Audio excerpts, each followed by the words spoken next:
ज्यादातर ट्रेडर्स का सारा ध्यान कहाँ होता है?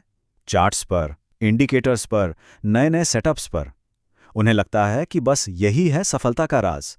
लेकिन असल खेल वो तो कहीं और ही चल रहा है। तो चलिए आज इसी असलियत को समझते हैं।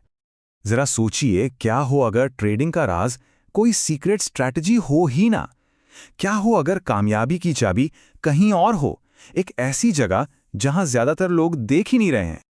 सच तो यह है, और यह सुनना शायद थोड़ा अजीब लगे, कि ज्यादातर लोगों के पास पहले से ही एक ऐसी स्ट्रैटेजी है जो काफी हद तक काम करती है।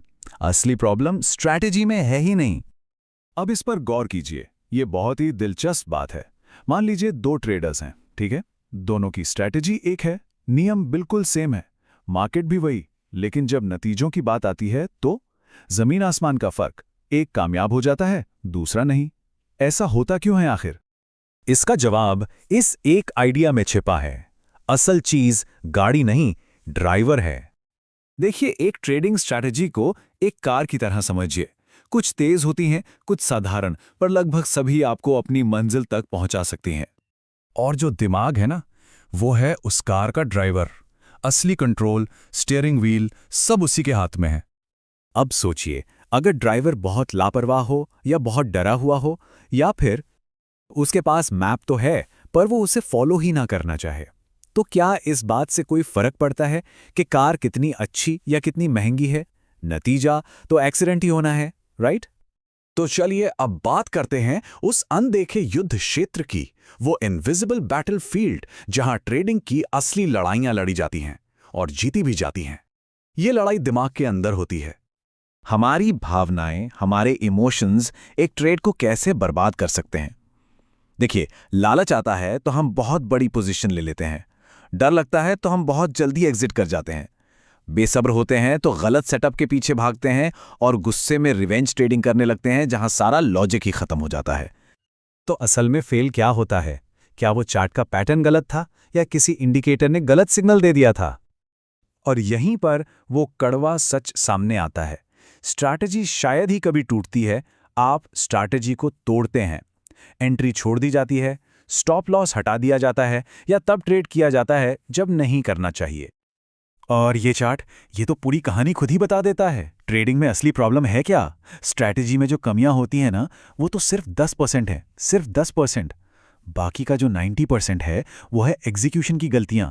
मतलब प्लान को लागू करते वक्त जो मनोवैज्ञानिक गलतियां होती हैं, असली जड़ तो वो है। तो फिर इसका सल्यूशन क्या है? इसका सल्यूशन है ब्रिलियंस से ज्यादा अनुशासन। अनुशासन का मतलब क्या है?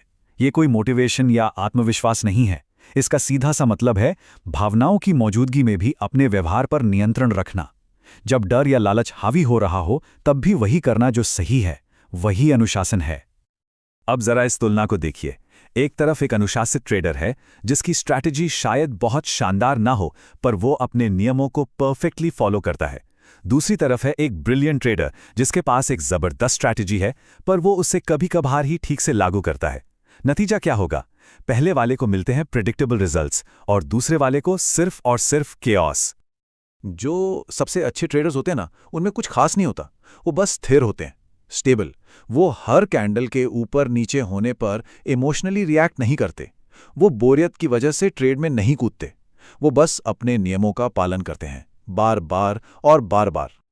और यही बात हमें आखिरी और सबसे जरूरी बदलाव की तरफ ले जाती है। असली तरक्की तब शुरू होती है जब कोई ट्रेडर हर चीज की पूरी जिम्मेदारी लेना शुरू कर देता है। अपने एग्जीक्यूशन की, अपने रिस्क की, अपने अनुशासन की, यहां तक कि अपनी बुरी आदतों की भी। स्ट्रैटेजी या मार्केट पे दोष मढ़ना बंद करना होगा। तो नई नई स्ट्रैटेजी की तलाश बंद कीजिए और खुद पर महारत हासिल करना शुरू कीजिए।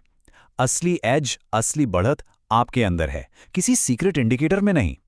तो मुनाफे तक पहुंचने का रास्ता क्या है? देखिए, शुरू करने के लिए स्किल चाहिए, गेम में टिके रहने के लिए साइकोलॉजी, और आखिर में सच में प्रॉफिटेबल बनने के लिए अनुशासन चाहिए। तो दिन के आखिर में असली सवाल ये नहीं है कि अगली स्ट्रैटेजी कौन सी है। असली सवाल ये है, कंट्रोल में कौन है, आपका प्लान या आपके इमोशंस?